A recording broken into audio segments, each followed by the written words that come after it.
Selamat datang di video kami yang mendalam tentang sebaran monumen sejarah di Kota Padang. Kota Padang merupakan salah satu kota di Indonesia yang memiliki kontribusi besar dalam usaha mempertahankan kemerdekaan Republik Indonesia. Kontribusi ini dibuktikan dengan banyaknya peristiwa bersejarah yang terjadi di Kota Padang.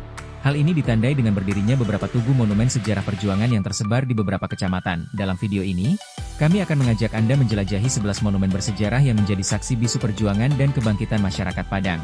Setiap monumen memiliki cerita dan makna yang mendalam, mencerminkan perjalanan sejarah yang kaya dan beragam. Setiap monumen tidak hanya sekadar bangunan, tetapi juga merupakan narasi sejarah yang hidup. Kami akan membahas latar belakang, makna, dan dampak dari setiap monumen ini, serta bagaimana mereka menjadi bagian dari identitas Kota Padang saat ini.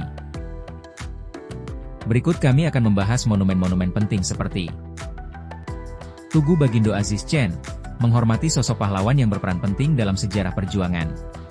Tugu Perjuangan Rakyat Pauh, simbol semangat juang masyarakat Pauh dalam mempertahankan kemerdekaan. Tugu Perjuangan Pasar Buat, menjadi pengingat akan pertempuran yang terjadi di pasar ini. Tugu Perjuangan Rakyat Gaung, mencerminkan keberanian rakyat dalam menghadapi tantangan. Tugu Linggarjati, merupakan titik penting dalam sejarah diplomasi Indonesia. Tugu Perjuangan Sungai Barameh, menggambarkan perjuangan yang terjadi di daerah ini. Tugu Padang Area, mengingatkan kita akan sejarah yang membentuk identitas Padang. Tugu Pemuda Syarif, menghormati peran pemuda dalam perjuangan kemerdekaan.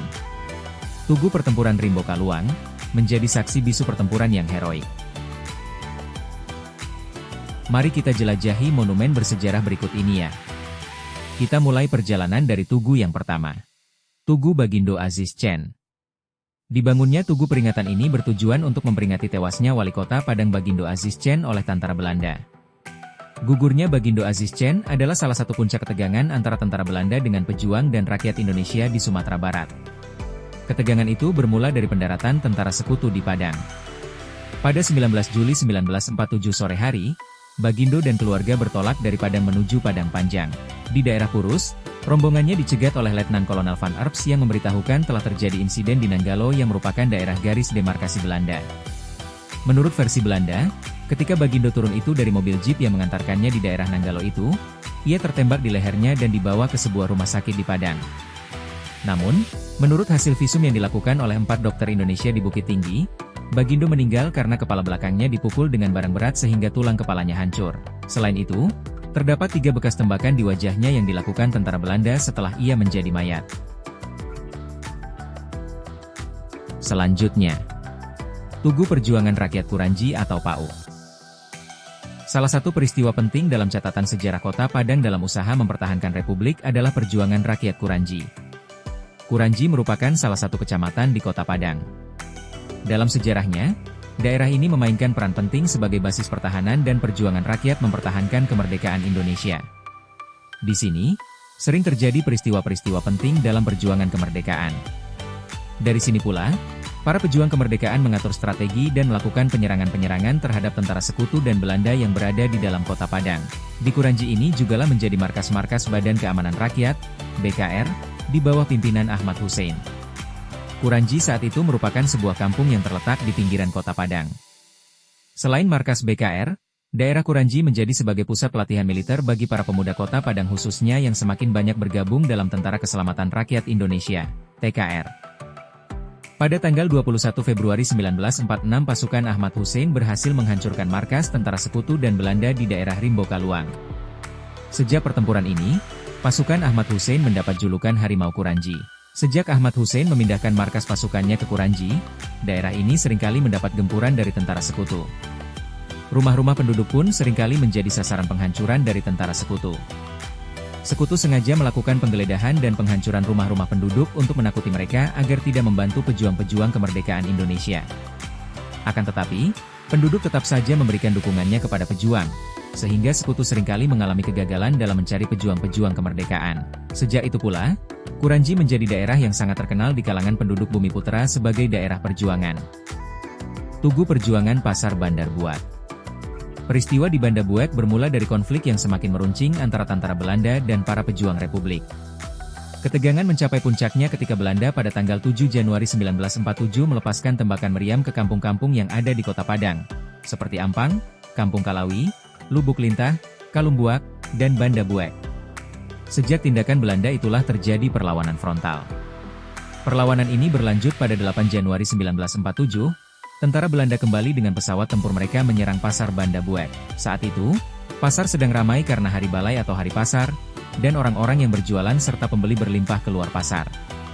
Karena terputusnya hubungan dengan kota Padang, perdagangan di pasar-pasar di luar kota semakin meningkat. Pasar yang penuh sesak tiba-tiba diberondong tembakan dari udara, menyebabkan kepanikan dan orang-orang berlarian tanpa arah. Banyak wanita dan anak-anak yang berada di pasar menjadi korban. Sekitar 50 orang tewas dalam serangan tersebut, sementara puluhan orang lainnya mengalami luka parah dan harus dirawat di rumah sakit tentara di Indarung.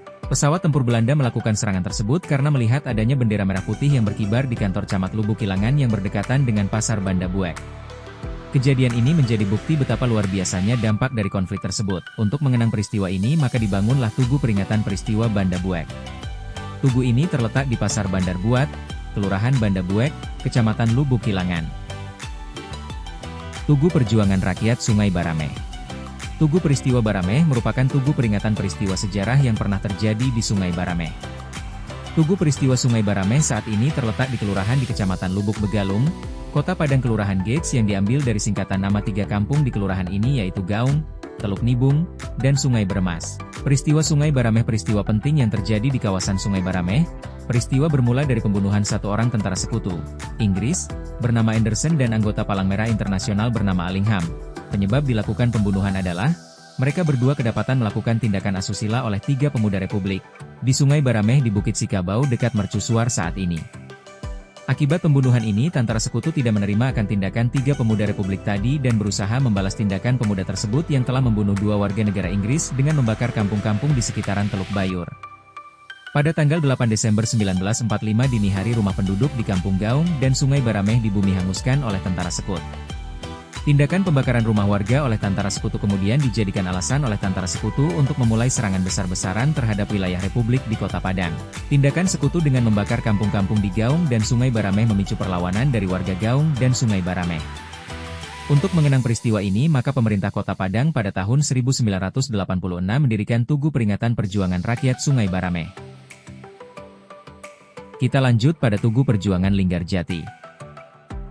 Tugu Perjuangan Linggarjati. Perundingan Linggarjati yang ada di Padang merupakan bagian dari Perundingan Linggarjati di Jawa Barat yang berlaku untuk seluruh daerah kependudukan Belanda di Indonesia.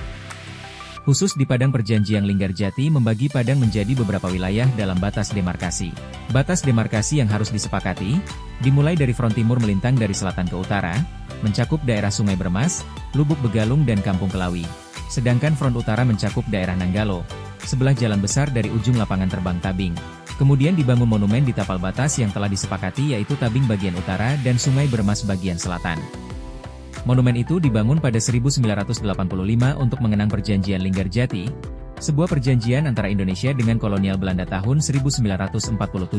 Di Kota Padang, ada 3 lokasi berdirinya Tugu Linggarjati. Pertama, Jalan Linggarjati, Parupuk, Kecamatan Tabing. Tugu yang berada di Tabing. Lokasi kedua, di Jalan Raya Padang Painan, dekat UPTD Sekolah Dasar Negeri, SDN, 13 Sel. Bermas, Kecamatan Lubuk Begalung. Titik yang ketiga berada di Jalan Raya Lubuk Begalung, Kecamatan Lubuk Begalung dekat Universitas Putra Indonesia, UPI. Selanjutnya adalah Tugu Padang Area. Peristiwa Padang Area. Peristiwa Padang Area adalah perlawanan rakyat Kota Padang, Sumatera Barat terhadap tentara sekutu yang terjadi pada masa perjuangan mempertahankan kemerdekaan, tepatnya pada 27 November 1945 di Sekolah Teknik Simpang Haru, Kageogako, bekas Ambat School, sekarang SMK. Insiden berawal dari pendudukan sekolah oleh Rapwi, Rescue Allied Prisoner of War dan Interners organisasi bentukan sekutu untuk penyelamatan tawanan perang dan interniran yang sebelumnya ditawan Jepang, secara paksa sehingga memicu protes dari seorang guru sekaligus kepala sekolah di sana, Said Rasad, yang kelak menjadi wali kota Padang. Para serdadu Knil memukul Said Rasad hingga pingsan. Hal ini memicu perlawanan dari pihak Republik sehingga pada malam harinya sekelompok pemuda menyerang para serdadu di sekolah yang telah mereka duduki. Pada 27 November 1945, anggota Rapwi melakukan pendudukan secara paksa terhadap Sekolah Teknik Simpang Haru. Mereka menyerobot masuk ke pekarangan sekolah sekitar pukul 10 pagi, saat para murid dan guru sedang belajar di dalam kelas. Mula-mula, Mereka melemparkan barang bawaan mereka dari balik pagar gedung sekolah. Seorang guru sekaligus kepala sekolah di sana, bernama Said Rasad, memprotes tindakan tersebut. Said menanyakan kepada para serdadu mengenai keberadaan komandan mereka. Para serdadu lalu mengantar Said ke rumah komandan mereka yang terletak tak jauh dari sekolah. Namun, usai melakukan pembicaraan, para pengawal komandan mengusir Said dan menyerangnya secara brutal hingga jatuh pingsan. Sejak insiden penyerangan di Simpang Haru, tentara sekutu memberlakukan jam malam secara ketat dari pukul 6 sore sampai pukul 6 pagi. Di pihak Republik, peristiwa di Simpang Haru telah menyulut kebencian terhadap tentara sekutu. Pertempuran antara rakyat dan tentara sekutu dilaporkan terjadi di Sungai Baramas dan Teluk Bayur.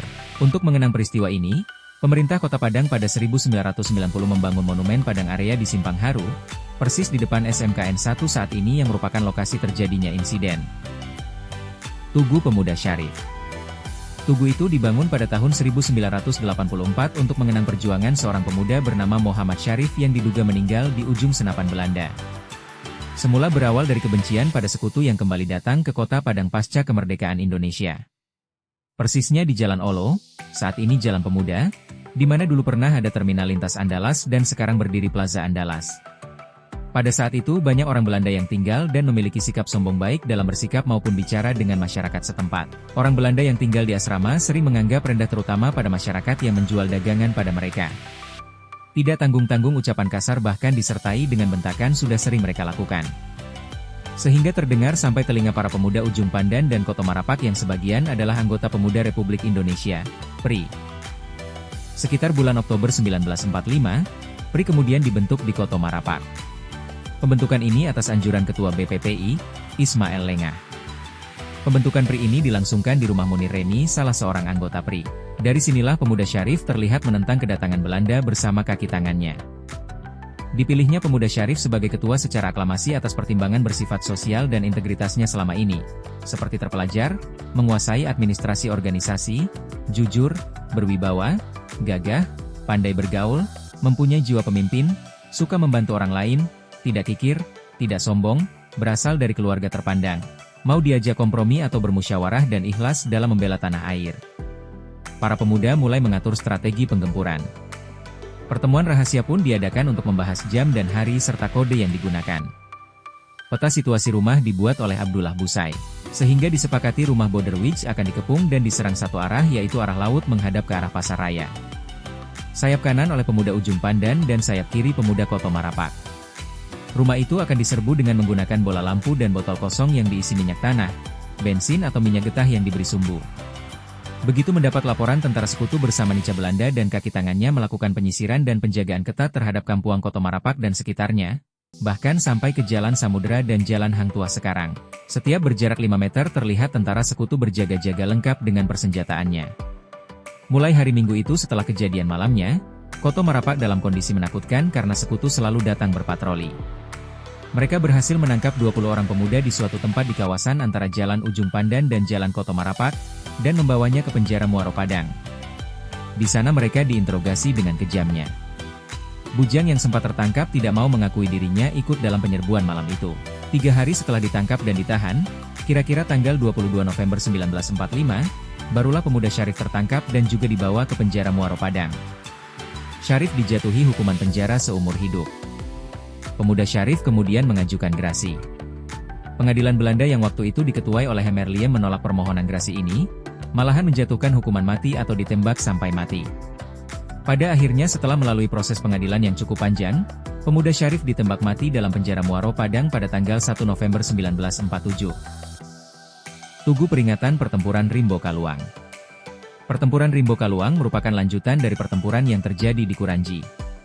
Pada tanggal 21 Februari 1946 Tentara Keamanan Rakyat, TKR, di bawah pimpinan Ahmad Hussein bersama dengan anggota Barisan Rakyat, Jamaluddin Waketok, Abdullah Anjang, Maksum, DLL melakukan serangan ke gudang senjata Tentara Sekutu di Rimbo Kaluang. Dalam pertempuran ini Tentara Republik berhasil menghancurkan pos pertahanan Tentara Sekutu dan memasuki gudang senjata. Dalam pertempuran sengit tersebut berdasarkan catatan memakan korban 40 tentara Sekutu tewas, dan beberapa Tentara Republik pun ada yang meninggal. Untuk mengenang peristiwa tersebut pemerintah Kota Padang mendirikan Tugu Peringatan Pertempuran Rimbo Kaluang. Lokasi tugu ini terletak di Kelurahan Rimbo Kaluang, Kecamatan Padang Barat. Demikianlah pembelajaran kita hari ini tentang monumen-monumen bersejarah di Kota Padang. Semoga informasi yang telah disampaikan dapat menambah wawasan kita tentang pentingnya melestarikan warisan sejarah sebagai bagian dari identitas dan kebanggaan bangsa. Sampai jumpa di pembelajaran selanjutnya, dan jangan lupa untuk terus menjaga serta mencintai budaya lokal kita.